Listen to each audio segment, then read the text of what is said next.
to take apart the thing, just clip it to the side. Then you'll see there's a little metal thing inside it.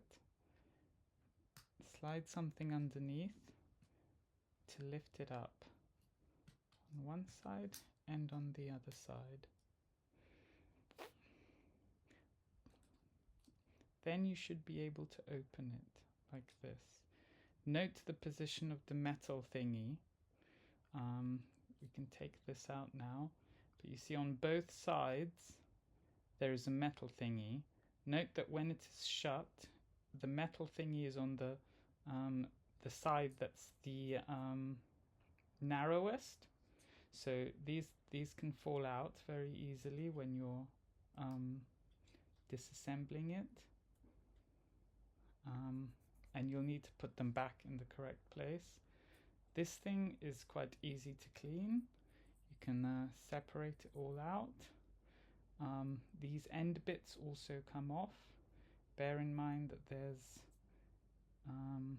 those come off, and also each side has a metal disc. So we've on this side the stuff is protected from coming off because there's a little cog, but there's also a bearing ring and a metal disc. These both need to clip onto these little things on both sides. So you can put one side on, then on the other side again, take the metal ring, put the metal ring, make sure it clips onto the thing, take the bearings,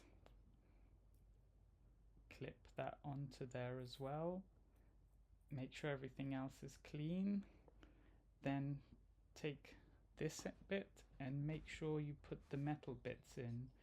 So we're going to put one here and the other one on the opposite side here. Then you can insert this cog end first into here, and then you need to close this while making sure the metal bit stays in the correct position. And this needs to go into the little hole at the end. Now it's assembled. You can still see the metal bits from both sides on the narrow end, and you just need to clip this back on and then clip it back on with the cogs together.